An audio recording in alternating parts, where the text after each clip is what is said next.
Les activités informelles ont une part importante dans l'économie du Sénégal.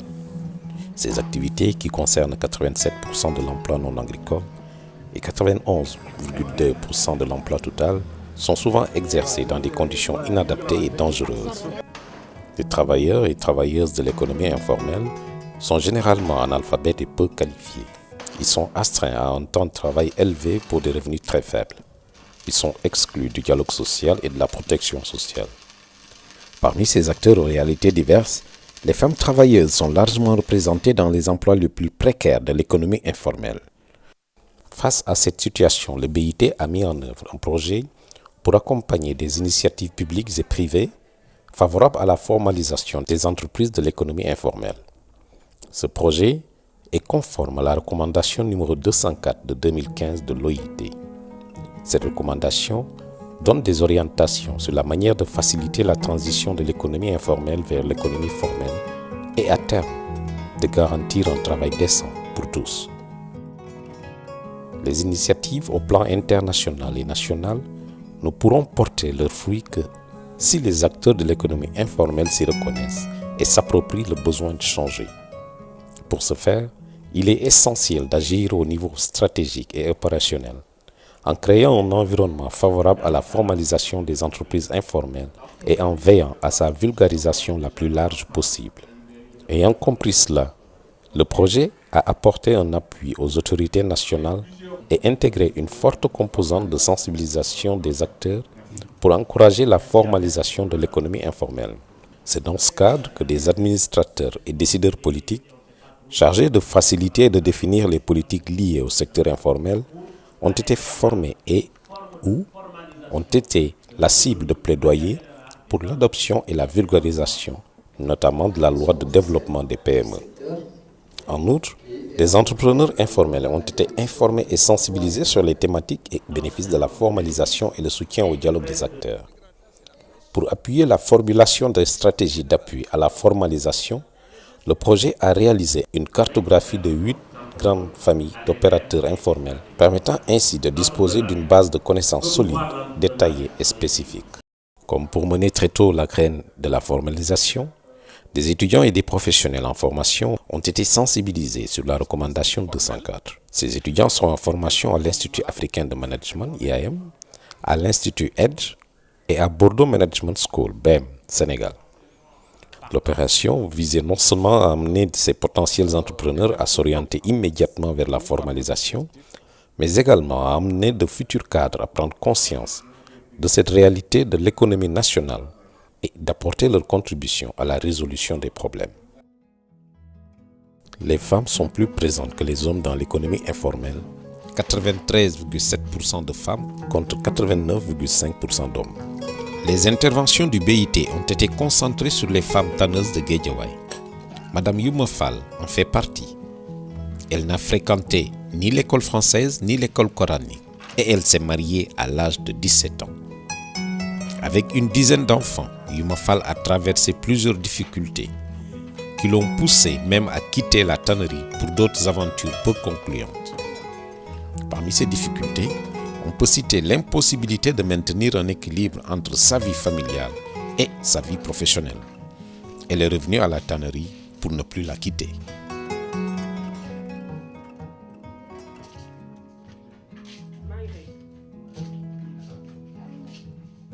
La tannerie traditionnelle de Guédiawaye, Badionar ou tannerie des Maures, a été localisée ici à Wakhinane depuis plusieurs décennies et après 3 déguerpissements. Elle a toujours été rattrapée par l'urbanisation et repoussée à des zones de plus en plus lointaines. Les conditions de travail dans cette tannerie sont inacceptables, inhumaines et dégradantes, dans un environnement insalubre et dangereux. La capacité productive est faible. Les femmes n'ont aucune protection sociale et leur sécurité et leur santé ne sont pas garanties.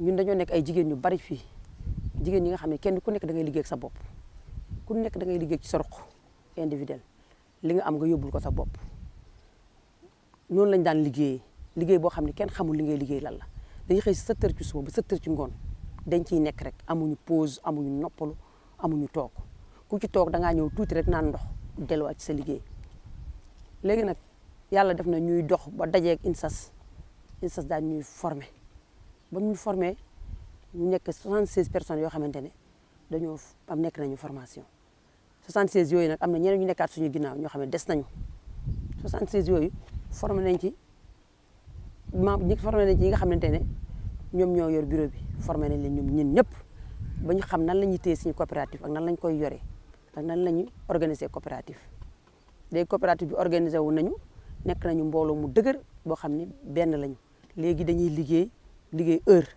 dañuy xëy ci 8 heures 15 heures ñu wàcc ñu liggéey ba 3 heures 4 heures dina fekk ñëpp gannaaw gi yëpp ñibbi. C'est par l'intermédiaire de cette organisation syndicale, l'Union nationale des syndicats autonomes du Sénégal, UNSAS, que le BIT, le Bureau international du travail, a apporté un appui multiforme aux tanneuses en 2016-2017. Cet appui qui a servi de catalyseur à plusieurs contributions antérieures a permis de développer plusieurs activités de renforcement de capacité de ces femmes et d'amélioration de leurs conditions de travail et de vie.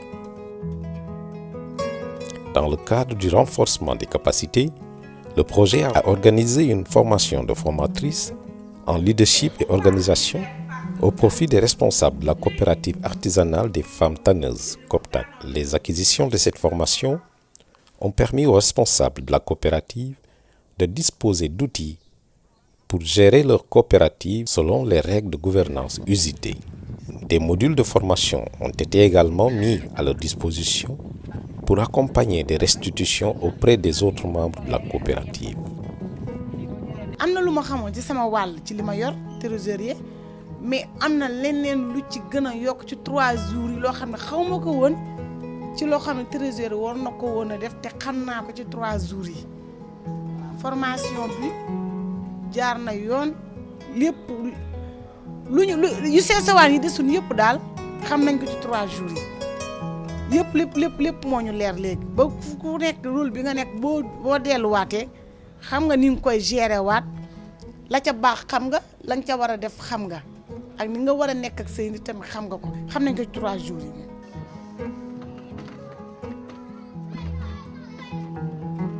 Le projet a ainsi senti la nécessité d'organiser des cours d'alphabétisation fonctionnelle intégrant la question de l'entrepreneuriat pour permettre aux apprenants de voir et de rapprocher leur fréquentation du centre et leur activité économique. Il s'était agi d'installer des compétences dans des domaines de la vie courante qui peuvent servir à avoir une autonomie de gestion, de mouvement et de choix dans la vie de tous les jours. Dans une même classe d'alphabétisation, il y avait des débutantes qui sont au niveau de la syllabisation, celles classées au niveau intermédiaire qui peuvent écrire des mots avec les symboles de leur activité et les autres formant le niveau avancé qui peuvent construire des phrases. Les matières enseignées sont lecture-écriture, calcul, gestion et animation en état civil, sécurité au travail, santé de la reproduction, hygiène.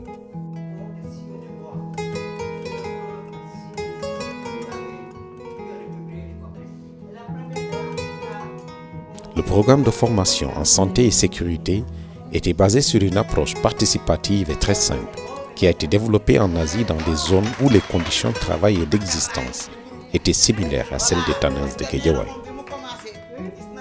Les femmes sont impliquées dans l'identification des obstacles à leur santé et à leur bien-être sur le lieu de travail et à la proposition de solutions simples et réalisables, exigeant peu de moyens.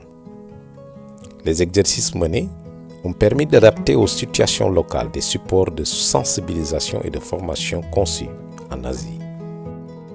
Les thèmes abordés au cours de la formation ont été inspirés sur les problèmes identifiés au cours de l'évaluation de risques professionnels sur les lieux de tannage effectués préalablement avec la participation des femmes. Ils concernent 4 grandes rubriques: le poste de travail, le milieu de travail, l'installation et le bien-être, et la manutention et le stockage. Les formatrices ont démontré, grâce à des jeux de rôle, des capacités à assurer la sensibilisation en santé et sécurité au travail des membres de la coopérative en appliquant des outils d'évaluation des risques professionnels sur les sites de tannage artisanal. Les sensibilisations et formations suivies ont, en effet, commencé à avoir des impacts positifs sur le comportement des femmes tanneuses dans leur lieu de travail. On peut en effet noter quelques améliorations simples et à leur portée dans l'aménagement de la tannerie, les postes de travail, la manutention et les voies de circulation. À l'issue de la formation, le BIT a offert aux femmes tanneuses des kits de protection en santé et sécurité au travail. Elles les ont reçus lors d'une cérémonie officielle organisée à Wakhinane Nimzatt le 1er juin 2017 en présence du maire de cette commune, M. Racine Talla. Ces femmes tanneuses sont là depuis très longtemps, à un moment stigmatisé.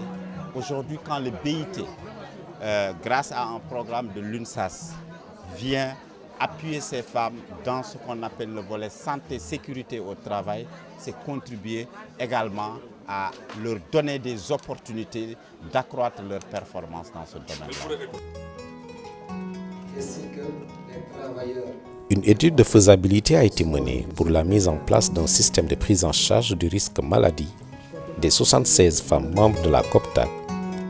Un tel système trouve sa justification dans le fait que ces femmes effectuent des dépenses directes liées à leur santé à chaque fois que de besoin, ce qui met très souvent leur activité en péril au-delà du ralentissement de la production.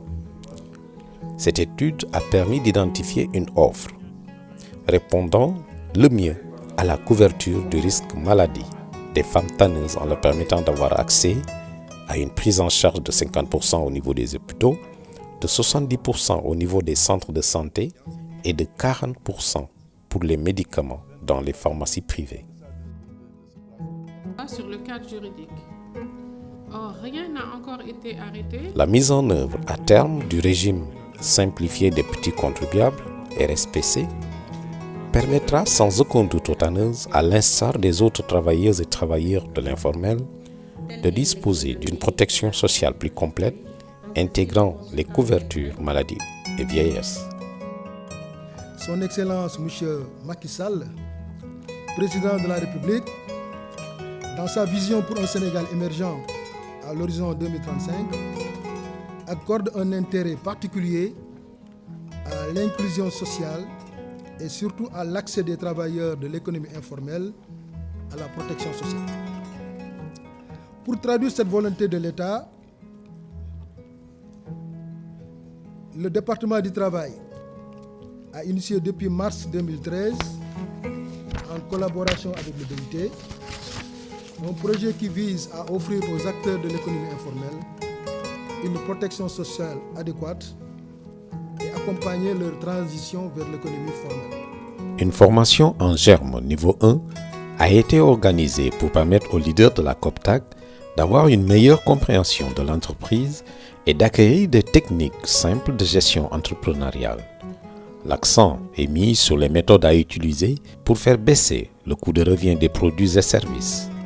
Notre coopération avec le BIT a donné un coup de fouet parce que vraiment le BIT est venu avec une approche intégrée en prenant en charge le côté santé et sécurité au travail, l'amélioration de leurs conditions de travail, l'amélioration aussi de leur productivité. L'intégration de la base sociale de l'UNSAS aux travailleurs et travailleuses de l'économie informelle est un pas important dans la prise en compte de ces derniers dans les mécanismes nationaux de dialogue social qui reste une préoccupation du Haut Conseil du dialogue social, HCDS, pour avoir choisi comme thème de sa 6e assemblée ordinaire le dialogue social, un levier de formalisation et le développement des PME. Lors de la visite officielle qu'il a effectuée au Sénégal du 10 au 12 décembre 2017, M. Guy Ryder, directeur général du BIT, s'est rendu à Guédiawaye pour manifester sa solidarité aux braves femmes tanneuses.